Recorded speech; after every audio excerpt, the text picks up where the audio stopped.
অন্নপূর্ণা ভান্ডারের লাস্ট পেজে এই যে সিগনেচারটা রয়েছে এটা কার হবে? যে অ্যাপ্লাই করছে তার, নাকি যে হেড অফ দ্য ফ্যামিলি তার?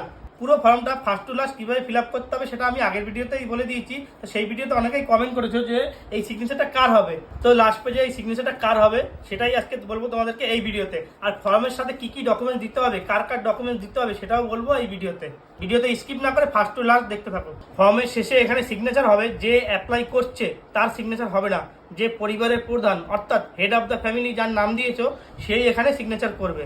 আর ফর্মের সাথে ডকুমেন্ট দিতে হবে যে অন্নপূর্ণা ভান্ডারে অ্যাপ্লাই করছে এবং যারা পরিবারের যে কয়েকজন সদস্য রয়েছে সবার সব ডকুমেন্ট দিতে হবে, যেমন I card, PAN card, Aadhaar card, digital card, Swasthyasathi card এবং যে অন্নপূর্ণা ভান্ডার অ্যাপ্লাই করছে তার ব্যাংকের অ্যাকাউন্টের জেরক্স। পরিবারে যে কয়জন শিক্ষিত রয়েছে তাদের শিক্ষাগত যোগ্যতা সার্টিফিকেট অর্থাৎ কোয়ালিফিকেশন সার্টিফিকেট দিতে হবে জেরক্স। আর এই ফর্মটা সম্পূর্ণ কিভাবে ফিল আপ করতে হবে সেই ভিডিওটা আমি আগেই দিয়ে দিয়েছি, ভিডিওর লিঙ্ক আমি কমেন্টে পিন করে দিচ্ছি, সবাই গিয়ে দেখে আসো। আর ভিডিওটা সবাই শেয়ার করে দাও যাতে এখনো যে না জানে যে লাস্ট পেজে সিগনেচারটা কার হবে তারা যাতে জানতে পারে।